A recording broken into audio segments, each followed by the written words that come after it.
another loss. But Well,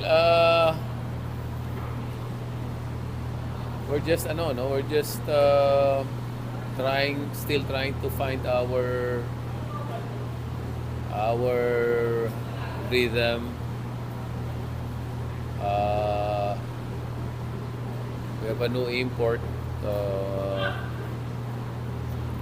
We're really looking to improve our rebounding and our defense.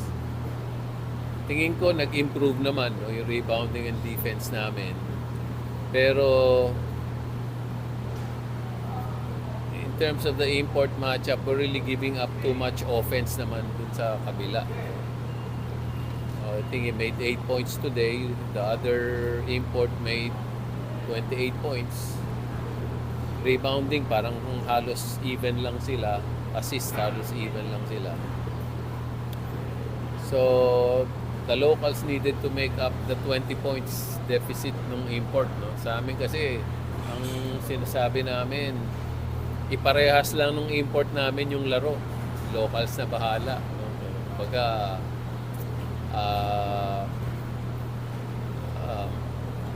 mas gusto namin na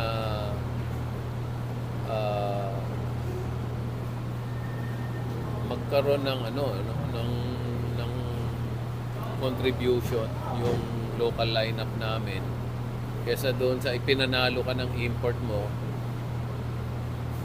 hindi masyadong naramdaman yung locals. Pero yung sa amin situation, ramdam mo yung locals, hindi mo naman maramdaman yung import. To me, that's still good news. No? That means hindi local sa problema namin. We're just really looking for that proper import personnel siguro na pwede naming ma-iterno sa team.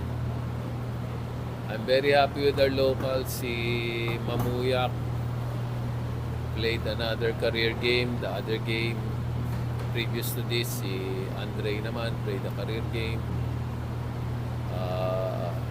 I'm very impressed with Adrian Nokum.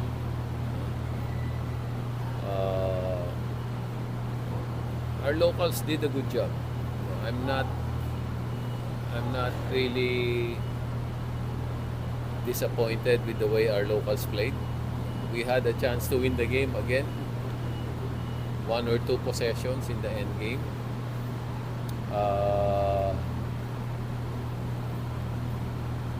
Pero yun nga, pag natalo ka, parang naninegate yung effort na yun eh. So in the dugout, I had to emphasize to them na to me, this is still a good sign. Yung 5 talo namin, hindi ko tatanggapin na yung locals ang naging dahilan eh. But nonetheless, we're a team. We will try to fix the problem. Baka meron pang pag-asa. Kung wala naman, I'm really excited, looking forward sa All Filipino. Nandiyan na, lalo na pag nandiyan na si Luis, nandiyan na rin si Kit Dato na hospital naman for 4 days. So that is what excites me now. Na nakikita ko hindi yung locals ang dahilan at meron pang hindi kami nagagamit na malaking potential din na pwedeng idagdag sa lineup.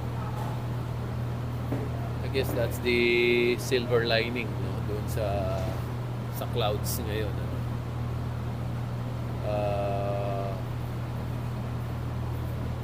Ang isa pa is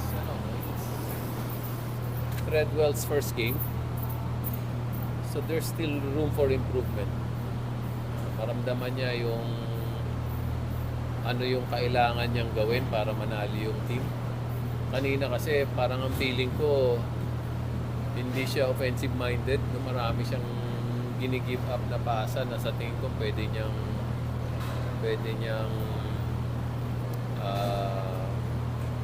gawing opportunities to score. But I think he will understand it better, no, with this game. No? Maintindihan niya kung ano talaga yung kailangan gawin ng import para matulungan niya yung team niya.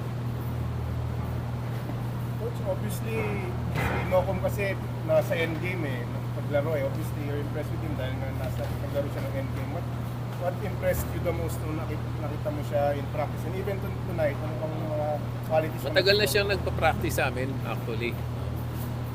Noon lang nag-playoff sila sa MPBL, pinakiusap siya ni Senator Jinggoy. Ayaw naman namin na double practice siya, masusunog naman siya.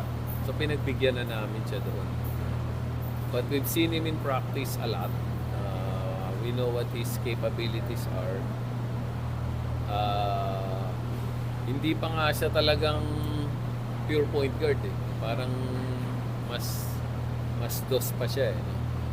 Pero we could easily see that he can adapt to the point guard position really well. Pinakita naman niya kanina. No? May depensa, magaling dumepensa, may rebounding, kaya umiscore. So, he gives us, kasi yung nagiging problema namin, kung pinagpapalit ko lang si Andre tsaka si Anton, parehong maliit. Hindi nag-iiba yung size namin. Pero pagka nandiyan kunyari si Adrian, medyo lumalaki kami ng konti doon sa point guard position. So I think yun, nabibigay niya yung size requirement namin. At the same time, bata rin to si Nokum. I think he's 24 years old. So magkakasabay itong mga batch na to na magmamature.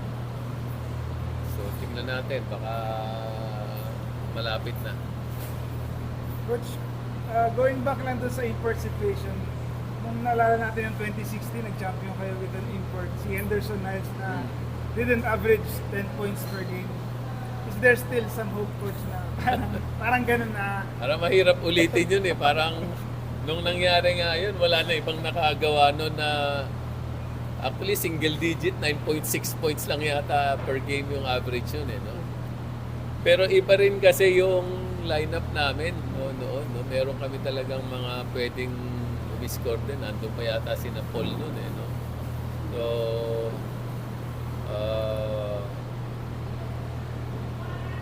mahirap ulitin yun. Hindi na mare-replicate siguro yun. Kailangan mo ngayon talaga import mo gumagawa. Tsaka sabi ko nga, hindi naman namin hinahanapan na i-dominate ng import namin yung game eh.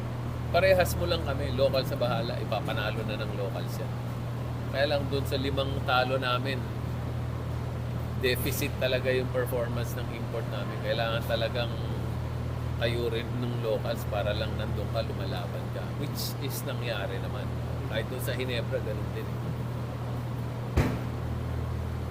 Si Dato ba, Coach, may chance pang bumalik in the next game? Or Hindi siguro siya abot sa Saturday. No? Saturday next game. Kasi hindi pa siya nakakapag-practice. Kakalabas lang niya sa hospital kahapon.